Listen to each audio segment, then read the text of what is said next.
আসসালামু আলাইকুম ওরহমতুল্লাহি ওবারাকাতুহ। আসসালাতু ওয়াসসালামু আলা রাসূলিল্লাহি আম্মা বাদ। আল্লাহুম্মা ইন্নী জালামতু নাফসি জুলমান কাসীরা ওয়া লা আগফিরু যুনুবা ইল্লা আনতা মাগফিরলি মাগফিরাতাম মিন ইনদিকা ওয়ারহামনি ইন্নাকা আনতাল গফুরুর রহিম। আসসালামু আলাইকুম রহমতুল্লাহি ওয়া বারাকাতুহু। আজকের একটি গুরুত্বপূর্ণ বিষয় নিয়ে আপনাদের সামনে কিছু কথাবার্তা বলার জন্য উপস্থিত হয়েছি। আল্লাহ সুবহানাহু ওয়া তাআলা যদি রহমত নাজিল করেন, কিছু কথাবার্তা বলার চেষ্টা করব। বিষয়টা হলো এই,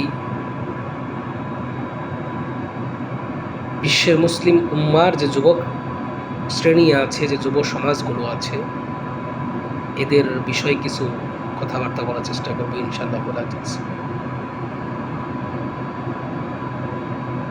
সবচেয়ে বড় পরিতাপের বিষয় হলো, সবচেয়ে বড় কষ্টের বিষয় হলো, আমরা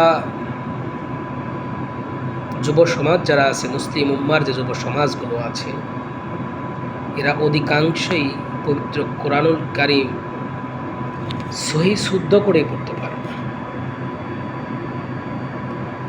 কিন্তু আনন্দের বিষয়টা হলো, ইসলামী খেলাফত, ইসলামী রাষ্ট্র, ইসলামী শরিয়া আইন বাস্তবায়নের জন্য এদের আবেগ অনুভূতি হলো বিশাল। কিন্তু এরই মাঝে আমার একটু বলার দরকার, সেটা হলো এই,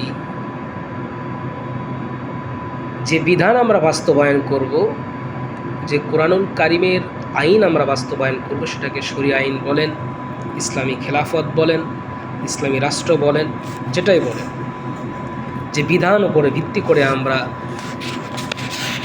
একটি ভূখণ্ড রাষ্ট্র পৃথিবী চালানোর জন্য আমরা যে ইচ্ছা পোষণ করি, সেই পবিত্র কালামুল্লাহ কারীম আমরা সহি শুদ্ধ করে পড়তেই পারি না।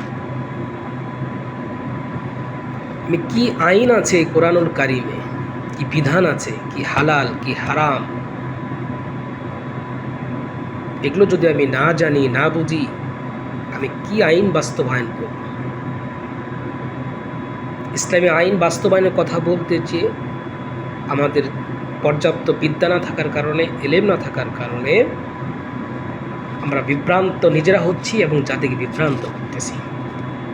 আমি অনুরোধ জ্ঞাপন করব, একটি বিষয়ই সবসময় বলার চেষ্টা করেছি এবং করি, মুসলিম উম্মার যে যুব সমাজগুলো আছে, এরা যেন পবিত্র কালামুল্লাহ কারীম সহি শুদ্ধভাবে পড়ে, অর্থ সহকারে পড়ে, বুঝে শুনে পড়ে, তাহলেই আমাদের কামিয়াব হবে ইনশাআল্লাহ।